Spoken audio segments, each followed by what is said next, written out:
Kasi kapag align yung goal ninyo pareho, pagdating po sa church, pagdating sa youth, nakita ko po yun sa ano dito.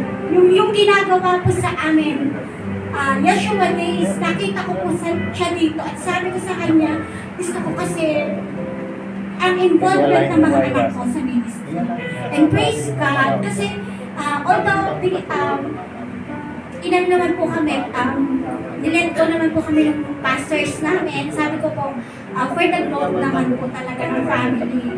So, I believe, ito yun yung time na kahit ilang beses na akong kinukulit, sabi ko kasi, nakakahiya.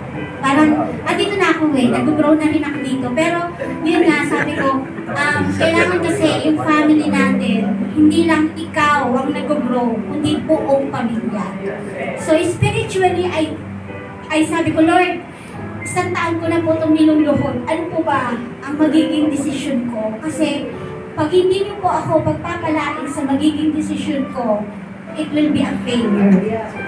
So, blessing po na, masasabi ko pong blessing na kami po ay naging parte ng TOP family. Naging member po ako, sabi ko, yung pinatuan ko. Adopted. Adopted. Parte ng TOP family. And I'm so proud po kasi nakita ko po kung gano'n niya pagsumikapan. Hindi lamang po yung mga PKYM, kundi yung mga maliliit na bata. This is the new generation na dapat talaga ay pagyamanin natin. Kasi hindi naman po talaga, darating po ang time na ihina po tayo. So this generation of young people, kailangan po empower natin sila, hindi lang sa talento, kundi sa Word of God. Amen?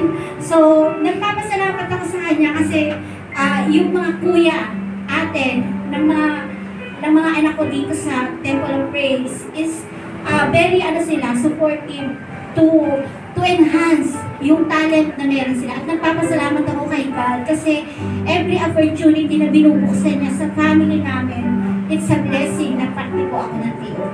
Yung pa yung may pagmamalaki ko. Nagpapasalamat ako na lang sa hindi naman po sa kabuuan, kundi isa po talaga itong malaking pamilya para sa akin. Pamilya po talaga ang tuwing. Salamat po. Salamat.